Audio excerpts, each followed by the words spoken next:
Getup Srinu ఆ పేరు తలుచుకోగానే జబర్దస్త్ లో రకరకాల గెటప్లు, రకరకాల హావభావాలు, రకరకాల గొంతులు, యాస మార్చి నటిస్తూ నవ్విస్తూ ఉండే నటుడు మన కళ్ల ముందు కనబడతాడు. ఈ తరం యువ కామెడీ నటుల్లో నాకు ఇష్టమైన నటుడు గెటప్ శ్రీను. ఇప్పుడు తన హీరోగా వస్తున్న సినిమా రాజు యాదవ్. ట్రైలర్ చూశాను.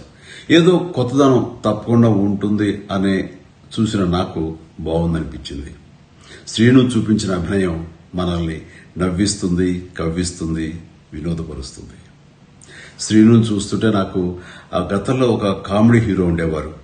ఆయన పేరు చలం. చలం గారిని ఆ రోజుల్లో ఆంధ్ర దిలీప్ కుమార్ అనేవారు. మన గెటప్ శ్రీను కూడా నాకు అలాగే అనిపిస్తాడు. తన టాలెంట్ కి హద్దులు, లిమిటేషన్స్ లేవని తను నిరూపిస్తుంటాడు. అలాగే నాకు అనిపిస్తుంటుంది. ఇది నిజం. ఈ మే 24న రిలీజ్ కాబోయే రాజు యాదవ్ ఈ సినిమా మీ మెప్పు పొందుతుందని, తాను హీరోగా మీ మన్ననలు అందుకుంటాడని నేను ఆశిస్తున్నాను. ఈ సందర్భంగా నిర్మాతలకి, దర్శకుడు కృష్ణమాచారికి, యూనిట్ అందరికీ నా అభినందనలు, శుభాకాంక్షలు. Srinu, all the very best. God bless.